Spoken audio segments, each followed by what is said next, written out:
Welcome, welcome. This is Menlo Students Live. Woo! My name is Juice, and this is my friend over here, Molly. Hey, we are so excited that you guys have joined us this evening. No matter where you're coming from, no matter what you are doing, maybe you're in your room, maybe you're in the living room, maybe you're in the family room, who knows? Whatever you are doing, wherever you are at, whatever you believe, we are just so grateful that you are here. We like to say around here that everybody is welcome. So thanks for being here. Yeah, and today we are continuing on with our series about faith in an anxious world. That's and right. how Jesus can step into our anxiety. Today, especially, we're going to be looking at our relationships with our friends, family, teachers, coworkers, all the above, all of our relationships, and how Jesus can use those to help with our anxiety. Amen. It is going to be so good. And right now, speaking of friends, speaking of those relationships, why don't you take the link right now and send that off into the interwebs. Invite a friend, invite a family member, get them to join you online because tonight is going to be so amazing. And, so amazing. And while you're there, you know, there's like a little button, just click subscribe, you know, subscribe. Like and subscribe. Is that what people do these Comment. days? Yeah, comment. You can comment in the chat. We're just glad you guys are here, and we have a fun night in store for you. Oh, yeah. And we're going to play a game, something that's never, ever, ever been done before. Mind blown. We've never done this before. This is so great. We're going to meet some friends on Zoom. Should we go meet them? Yeah, let's go check it out. Come with us. Come on, here we go. We're meeting these friends. They're going to show up magically on the screen. And what we're going to do is we are going to play a little scavenger hunt. Oh, it's going to be so great. So fun. Yes, there they are. All right, so we are going to go. What I'm looking at is the top of the screen. We've got Miller up there. Miller, tell us your grade and what campus you go to. I'm in 8th grade and I represent the Menlo Park campus. Yeah, Miller. Yeah. Woo! Next up. Carter, what is your grade and campus? I'm in 11th grade and I represent the San Jose campus. Woo, woo. Yeah. All right, we got Aiden. Hey, Aiden. You know the drill. Hey everyone. Yes, I'm from the San Mateo campus and I'm in 10th grade. Woo! Welcome, Aiden. Zach, what is your name and age? We know your name. Your name's Zach. And campus? I'm in 10th grade and I go to the Mountain View campus. Woo! Awesome. And I mean, I may be biased because I'm at the Saratoga campus, but save the best for last. We've got Eliani. I already said your campus, but campus and grade. Hi, I'm Eliani. I'm in 10th grade from the Saratoga campus. Woo! Awesome. So, hey, you guys, this is a classic scavenger hunt, but of course, it's going to be so much more fun because we can see them there. They're going to be running throughout their house. And, you know, we're talking about friendship tonight. And so we're thinking of items that have could to do with relationships. Yeah, relationships, friendships, All family, kinds. all those relationships. So, Yeah. Molly, what's one of the things we're going to ask them for? We are going to ask them to find a broom or a mop. That's Why? our first item. That has to do with friends and relationships? Oh, yeah. Who does the cleaning in your house, Juice? Oh, What's yeah, your is it- relationship with them? That All is a of it. struggle. Who cleans in your house? So one of the items, you need to pick 4 out of these 5. So write them 4 down. out of 5. You So got be a broom remembering. or a mop, whatever you want. What Broom about or- a family photo? That's a relationship. Frame, print it out. Framed. Yep, if it's framed, Yeah. that's great. That's great. What about something that your friend has given you? Maybe it's you know, I don't know, Bracelet, a bracelet, blanket. stuffed animal. Oh, Who knows? Something your friend has given you. Something a friend has given you. Awesome. Okay. I'm not sure if you guys have this, but any Menlo swag. We're talking a cup. Mug, We're talking jacket. a shirt. Whatever, a sticker. Anything that says Menlo Church. Totally. And last but not least, if you can, do you guys hear this? If you can, get a friend or family member on FaceTime. Right now. Video chat if you don't have an iPhone. The first one, when I say go, the first one to come back, 4 out of the 5. 4 out of 5 is the winner. Victorious. On your marks, get Get set, set, go. Go. Oh my gosh. Go. They're Yes. running. Oh my goodness. Who do you think? Who's Who's think, gonna Molly? win? I don't Vote know. in the chat. Comment who you're thinking. Miller had a pretty good stance. Yeah, he had some speed on him. He looked like he really. I think I just saw someone go by in a blur. Whoa. Carter. Really speeding. Nice. We don't have a clue what's going on. It kind of looks like in Eliani's room. That's Pac-Man right there. Oh my gosh. Do you see Pac-Man? I kind of I do. totally see Pac-Man. Oh, yeah. You guys, we're not sure who is going to be back victorious, but you know what? They are going to get the first Menlo Students Live high five. when we're allowed The real to one. give high fives. Whoever Is anybody wins. back yet? Oh my gosh, this must be so hard. We were So thinking difficult. We were thinking we'd give them a time limit, but you know, maybe they'll just be gone forever. Maybe we'll just go They'll into never worship. come back. Oh, are they back? No. Oh, Carter. Carter's You guys, running. who are you cheering for Who in are you the chat? cheering for? Who do you want? Carter is so close. Oh, Aiden. Aiden? Who's Does going Aiden to sit have down? Is it Aiden? Oh my goodness, Aiden. If he has him, I think he wins. Aiden. He is the Aiden. San Mateo campus. That would not shock me. And Miller's back. Miller! Wow, a race to the finish. Okay, Miller from Menlo Park. Show us what you got, buddy. Show us your pride. Show us I your got scavenger a, hunt items. Mexicali sweatshirt. Yes, you did, Miller. Woo! Keep going, I keep got going. Menlo swag. Family photo. Nice, photo. oh, cute family, cute. Broom. Yes, Nice. way to clean up this And place. this thing right here. Okay, where'd he go? My friend gave me this. Oh, that LED is sign? amazing. That's so wow, cool. everybody give it up for Miller in the chat. Miller, you will be getting a mystery prize Mystery sent prize. to your house. Make sure your director, Sam, has your correct address, and you'll be getting something. Thanks for playing, everybody. That was awesome. Such a fun game. So and now fun. we're going to move into worship. So we're going to prepare our hearts for the worship and this message that Jesus has for us tonight.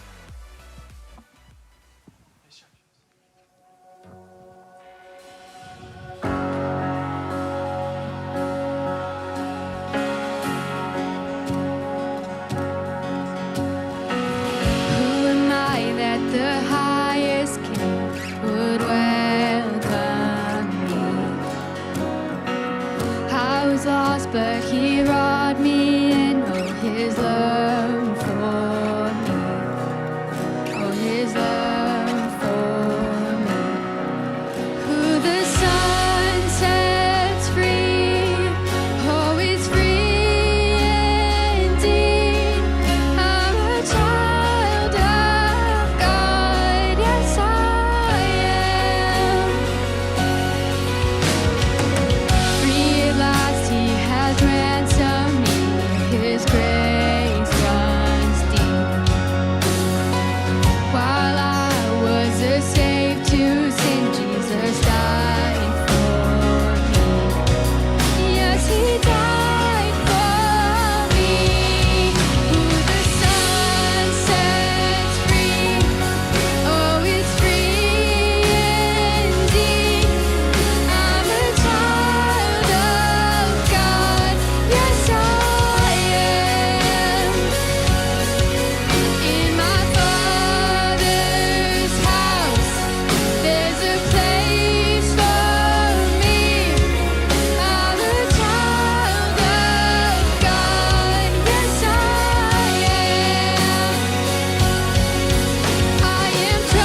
One of my wife's biggest pet peeves about me is that from time to time, I will get completely lost watching random videos on the internet.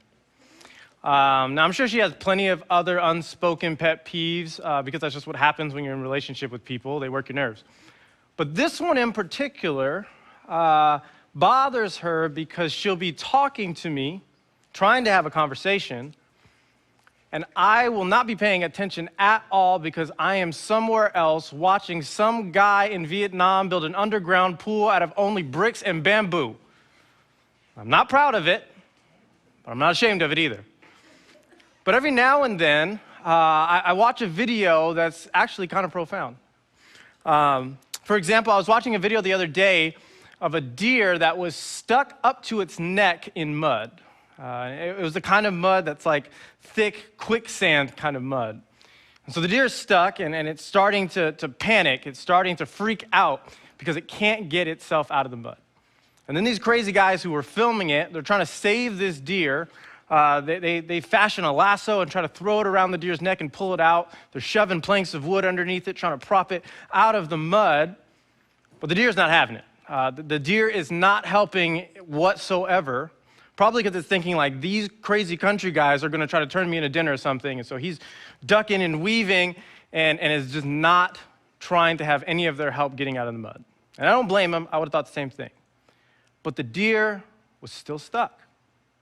And it got me thinking, you know, when we are facing something like anxiety or really any life challenge, oftentimes we are that deer. The deer is us. We try to face our anxiety or our depression or our fill in the blank on our own. Maybe we don't want people to know that we experience anxiety because we think it'll make us look weak. Maybe we don't invite others in because we don't want to be a burden to them. Maybe we simply don't know how to ask others to help.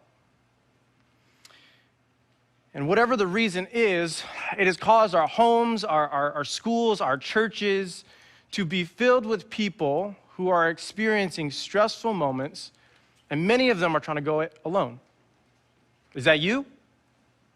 If not, maybe it's someone you know. And so either way, tonight's talk and message is for you in some way. Because as we continue to explore what it means to have faith in an anxious world, tonight we're going to talk specifically about how life in relationship makes all the difference. And so in our passage today, Jesus is preaching to a crowd of people at the edge of a lake. And in an effort to create some breathing room and to make sure everyone can see him, he decides to get into a boat, a fishing boat, belonging to a guy named Simon.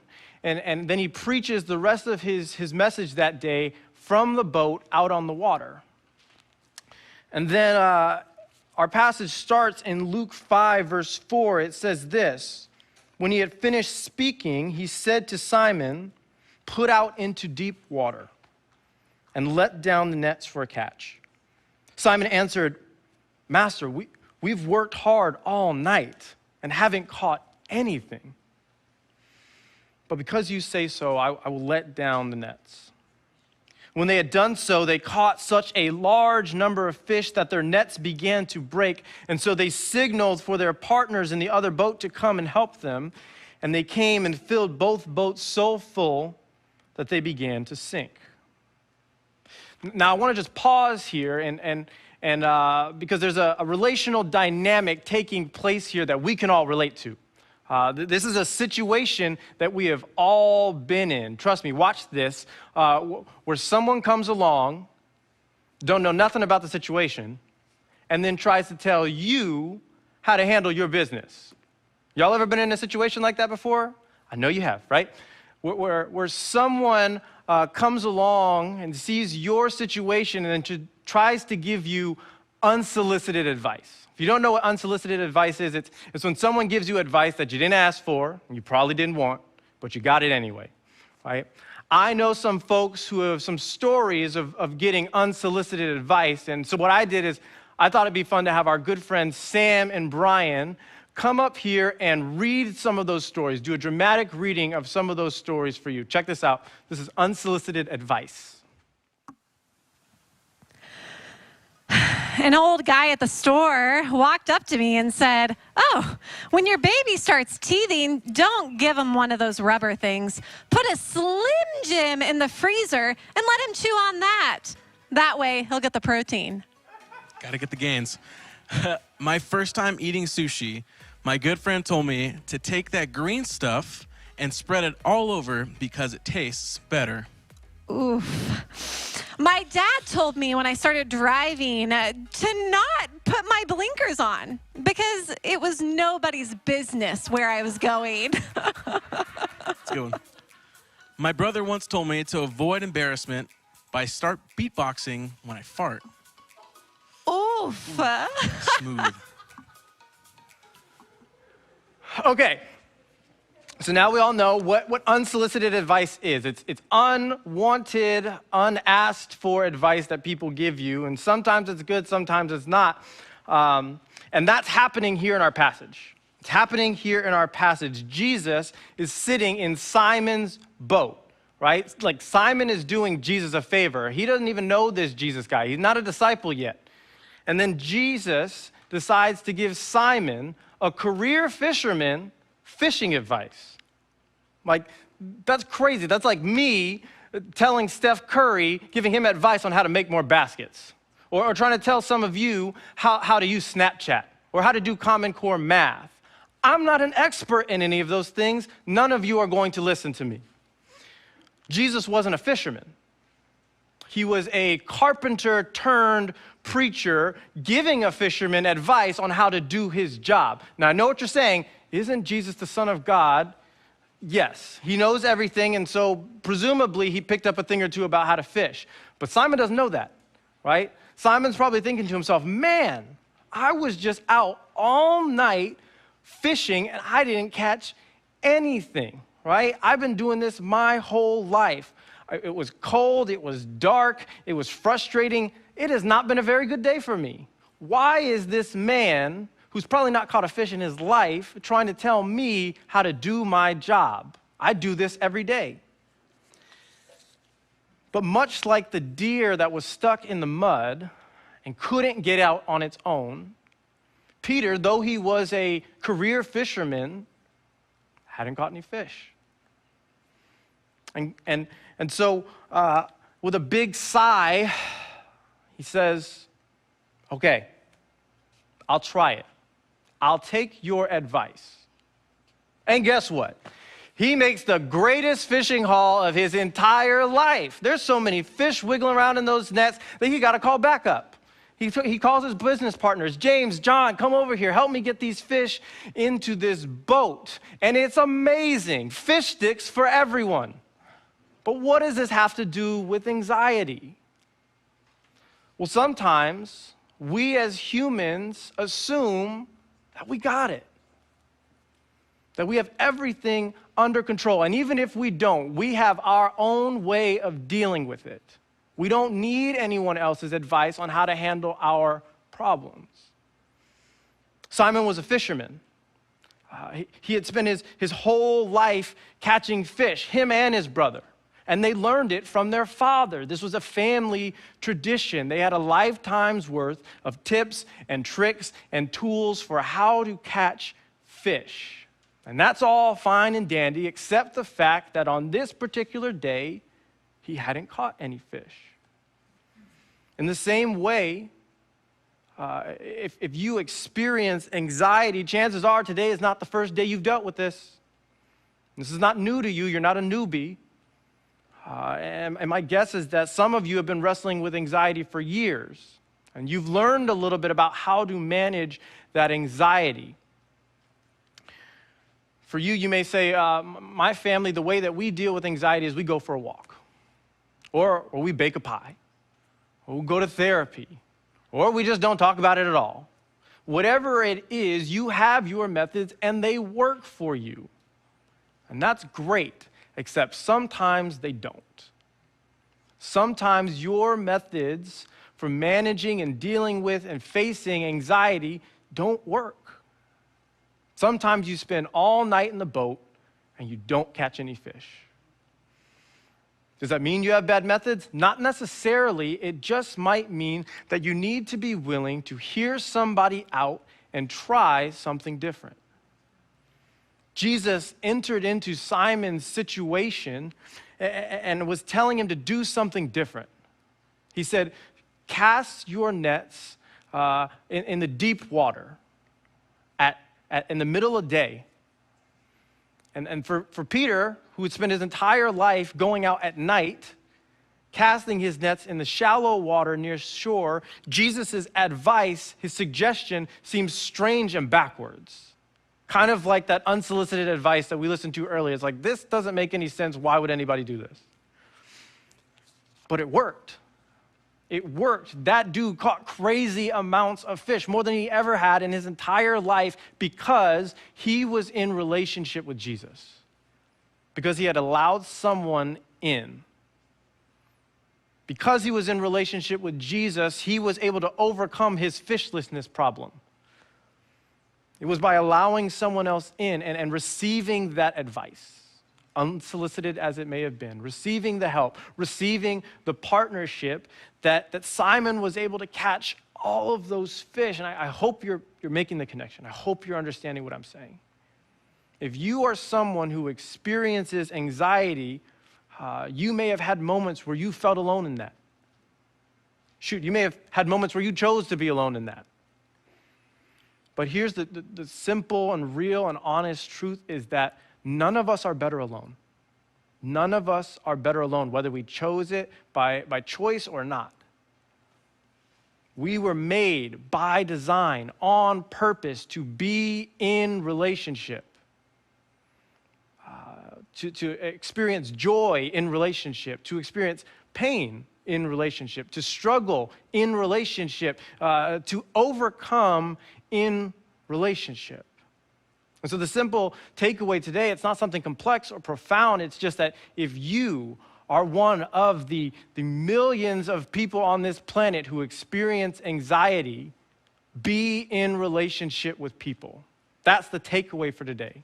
Be in relationship with people. Build a circle of care around yourself, starting with Jesus, just like Simon did. Starting with Jesus, invite him in to your metaphorical boat. Be in relationship with him, but don't stop there. Also invite others in. Simon asked James and John, come, help me get these fish out of the water and into the boat. That was his burden in that moment. So whatever your burden is, you're going to need family, friends, people to help you carry it. And even if you're one of those people who's thinking that you specifically don't experience anxiety, that's fine. But the message, the takeaway for today is still the same. Be in relationship with people because, as I said, your life by design will be better, brighter, fuller in relationship. So let me pray for you. God, we thank you that you are a God that exists in relationship, that has made us for relationship. God, we pray that as we think about how to navigate this anxious world and to do it in a way that is honoring to you, that exemplifies faith in you, God, that we would see through this example with Simon and Jesus that we are better in relationship, that we need one another, we need you. If we are ever to overcome the obstacles, the challenges in our lives, whether they be anxiety or something else. God, would you help us to experience the peace that comes from having you in our boat, giving us the unsolicited advice that we don't think we need, but God makes all the difference. I pray that over every student at all of our campuses. Lord, it's in your name we pray. Amen.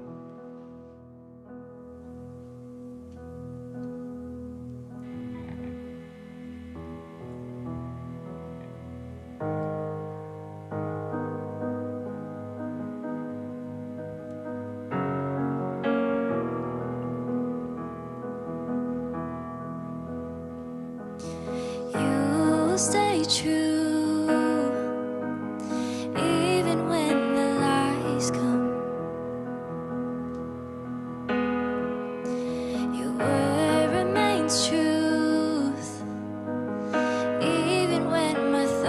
words don't line up, I will stand tall on each promise He made.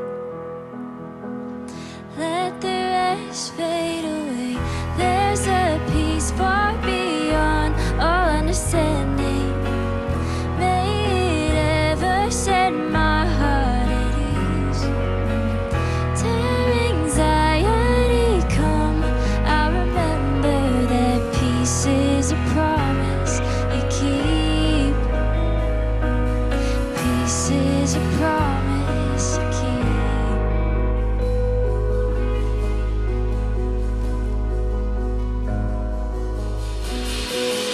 You will stay true, even in the chaos. Your word remains truth, even when my mind wreaks havoc. I will be still, for I've known all along. My Jehovah Shalom, there's a peace far beyond all understanding. May it ever set my heart at ease. Till anxiety come, I remember that peace is a promise You keep. Peace is a promise You keep.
I found peace far beyond all understanding. Let it flow when my mind's under siege. All anxiety bows in the presence of Jesus, the keeper of peace. And peace is a promise He keeps.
Well, I hope you guys had a great evening tonight worshiping with us. If I know one thing about anxiety is it is really hard to control.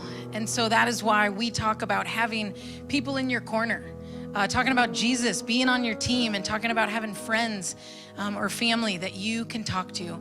And so if you don't have that, if you need people to talk to, we would love to help you out with that.